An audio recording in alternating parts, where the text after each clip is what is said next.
members, happy Thursday. For today, we're gonna switch it up a little bit and bring you some golf mobility drills. So historically, Thursdays have been kind of our throwaway day for ab workouts, functional training, movement screens, random health facts. So today we're gonna keep the random Thursday bag rolling with some golf stuff.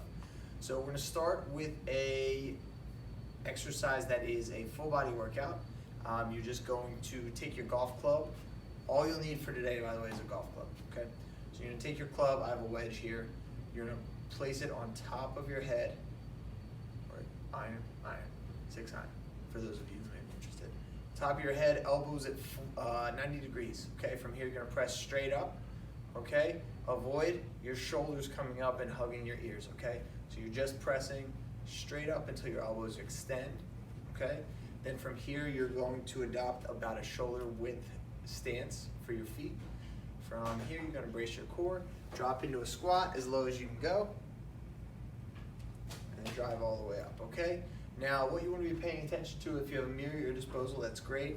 What you wanna be paying attention to is if in the squat, you're down here, you're rounding, you feel a lot of tightness in the back of your thoracic spine, which is like in like that area, I think. Right around here. So if you feel in this area like tightness where you can't get the wedge or the club above your head, then that is a sign that you could use some thoracic mobility, right? So for that, I would say grab a foam roller and you're gonna roll up and down on your shoulder blades, okay? And I'm actually going to get one now to demonstrate. So I'm still holding my club. I'm going to roll forward. My weight and my shoulder blades are on the foam roller. I'm going to take my club here, touch my hips, up and over, and try to get my knuckles to the floor, okay?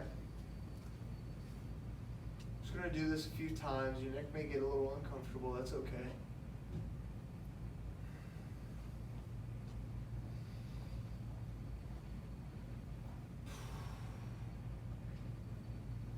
Okay, if that's too uncomfortable, what you can do is support the back of your head and just roll up and down. Another modification of this is to actually reach with your upper body. We've done this before about 2 months ago now. Just gonna stretch around the foam roller and then slowly crunch up. Okay? Now, let's say you get into so that's a good way to mobilize your T-spine, right, is to just work on loosening that up a little bit. You can also do the book openers as we've done many times during our Mobility Monday drills.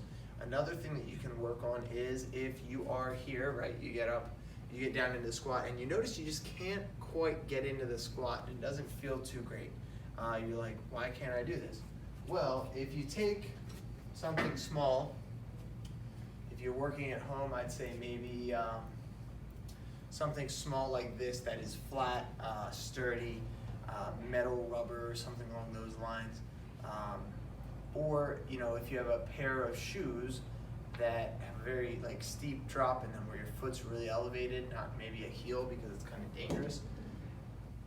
Anything that you can put on the ground and is supportive. You're gonna put your heels up, okay? And you're gonna try the same thing, right? And then you're up here, press up, get in position, and then you go to squat. And if it's a lot easier to get down there, then you know that part of the issue that you're facing is actually ankle restriction, right? So what you're gonna do is going to do some ankle mobility, okay? If this is the case and you find that wedging your heels really helps the squat. For example, I can do the squat, but without that, it definitely feels a lot easier with the wedges under my heels. So that tells me I can work on my ankle mobility a little bit. Something you can do to work on your ankle mobility is weighted stretches. So just before you go out, you can even kneel and put a weight on here or lean on it. And you're just gonna move the ankle through the range of motion, right? So you just wanna really like work it. You can also roll your calves out. So if I were to get my foam roller and foam roll my calves, that could introduce a decent amount of ankle mobility, especially if I were to stretch my calves afterward.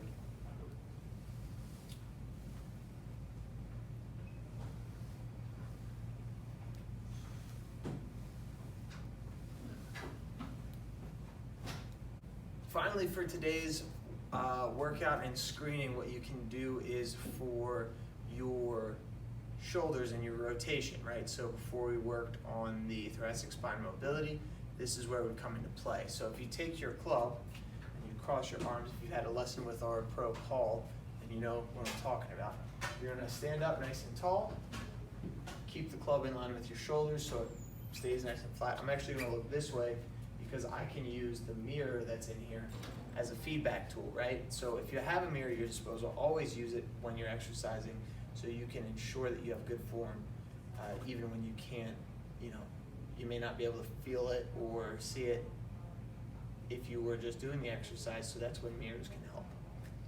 Okay, so I'm gonna start here. I'm gonna sit down, I'm gonna hinge forward at the hips, and then slight bend in the knee.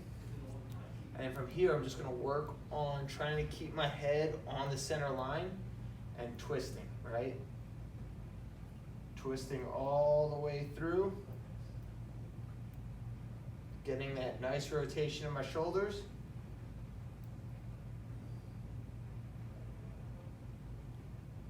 Okay? That's another thing you can work on is just how far can you get that? Can I point my club